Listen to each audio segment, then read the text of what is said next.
Tá Kneecap an Scannán dathangach nua faoi frúr rapalaithe as fáil fearste le feiceáil bpictiúrlanna ar fud na tíre inniu. Tá Kneecap roghnaithe ag IFTA le iomaíocht ar son na hÉireann de na gradaim oscar don rannóg an fadscannán idirnáisiúnta is fearr. Mar sin go dtí tharlaíonn anois.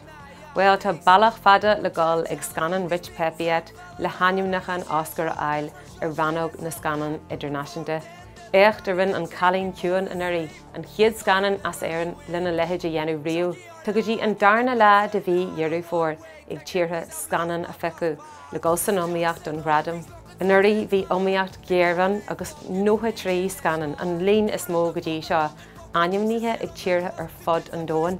Is faoi na céad bháil de chuis de fadscannán idirnáisiúnta an Academy a bheith sé cibhid ar na Scannán agus bhótáil de na Scannán is fearr lá. Tsin na 5 Scannán déag a aon an líon is mó vótaí a ré hic an chéad chéim eile an gearliste a ógrathir ar an 7 lá déag de bhí na nálag. Tá thart 9,000 báil san Academy agus tá cead vótaile acu go léir fad is go bhfeiceann siad ar na Scannán go léir ar an gearliste.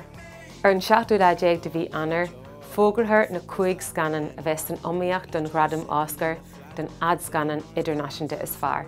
Bei deistin sin ag buail an Academy vótáil agus nuair tá cóirú thart, ní bheith an tóirú ach ag beirt chuntasóirí a chonneochaí faoi rún é go dtí an oíche mhór, an darna lá de bhí an mhárta 25 nuair a bhronthar na gradaim oscar don 97 huair.